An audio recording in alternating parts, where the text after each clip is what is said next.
Welcome back and thank you for tuning into Reddit Cheating Stories. We appreciate every single one of you. We love to know what part of the world are you watching from right now. Let's dive into today's story. I used to believe that my wife, Jessica, was the love of my life. We had been married for 5 years, and everything seemed perfect. We had a beautiful home, a loving relationship, and a bright future ahead of us. But little did I know, our happiness was built on a foundation of lies. It started with the pregnancy. Jessica told me she was expecting, and I was overjoyed. I swore to be the best father I could be, to provide for our child and give them the best life possible. I worked extra hours, saved every penny, and made sure we had everything we needed for our little family. The moment our son, Lucas, was born, I felt an unbreakable bond. I was a father, and nothing could ever change that. Or so I thought. As Lucas grew, I started to notice something strange. He looked nothing like me. Family and friends joked about it, but I dismissed it.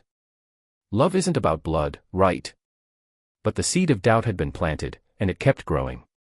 Then, one day, a friend dropped a bombshell. "Man, I hate to say this, but Lucas looks exactly like Jessica's ex." I laughed it off, but the doubt had already taken root. I couldn't shake off the feeling that something was off.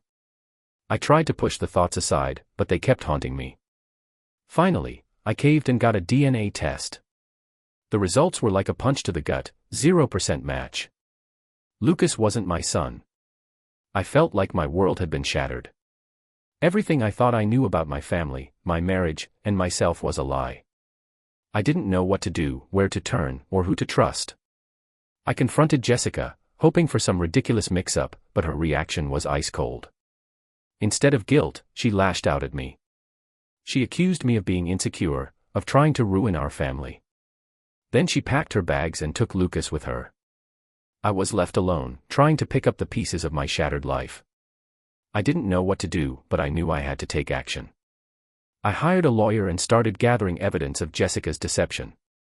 The court battle was brutal. Jessica's lawyer tried to paint me as a deadbeat dad, but I had the truth on my side. I had the DNA test, and I had the evidence of Jessica's lies. The day of the hearing, Jessica strutted in like she had already won. But the moment my lawyer presented the DNA test, her smug expression vanished. The judge ruled in my favor: no child support, no legal obligation. But the real twist. Her real baby daddy wanted nothing to do with her or Lucas. She lost everything in her web of lies. I walked out of that courtroom a free man. I may have lost a son I thought was mine, but I gained something priceless: the truth. The court battle was just the beginning. The real challenge was dealing with the aftermath. I had to come to terms with the fact that my wife had lied to me, that she had deceived me about the most important thing in my life. I had to deal with the emotions that came with it: anger, sadness, betrayal. I had to learn to forgive, not for Jessica's sake, but for mine. I also had to rebuild my life. I had to find a new sense of purpose, a new reason to get up in the morning. I had to learn to love myself again, to find happiness in the simple things. It wasn't easy, but I did it. I took control of my life, and I started to rebuild. I started to heal. Looking back, I realized that I learned a valuable lesson. I learned that the truth is always better than a lie, no matter how painful it may be. I learned that forgiveness is not about the other person, but about ourselves. And I learned that we always have the power to choose how we react to situations, to choose how we live our lives. I hope that my story can serve as a reminder to always seek the truth, to always choose forgiveness, and to always take control of our lives. We are the masters of our own destiny, and we always have the power to choose. The road to healing was long and arduous. I had to confront my emotions, to deal with the pain and the anger.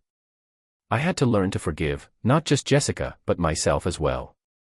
I started seeing a therapist, who helped me work through my emotions. I started practicing yoga and meditation, which helped me find inner peace.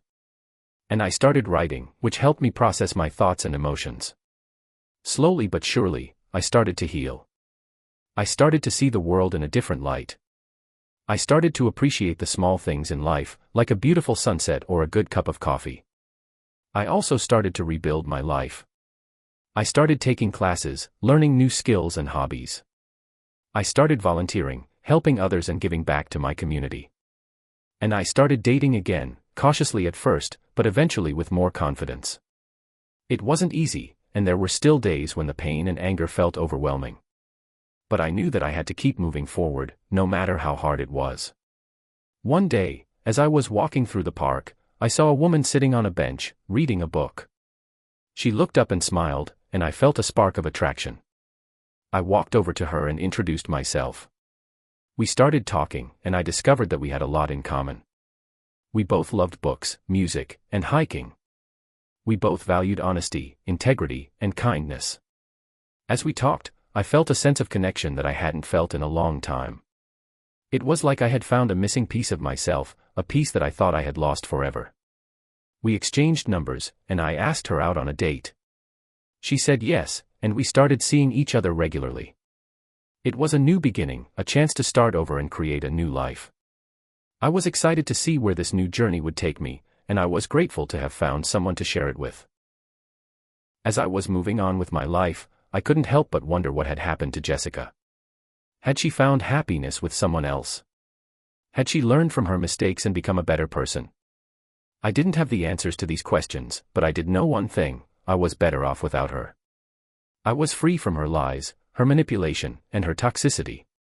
I was free to live my life on my own terms, to make my own choices, and to pursue my own happiness. And for that, I was truly grateful. If you enjoyed this story of karma and revenge, don't forget to like, share, and subscribe for more thrilling content. What would you have done in this situation? Let us know in the comments below. And hit that notification bell so you never miss an update. Thanks for watching, and we'll see you in the next one.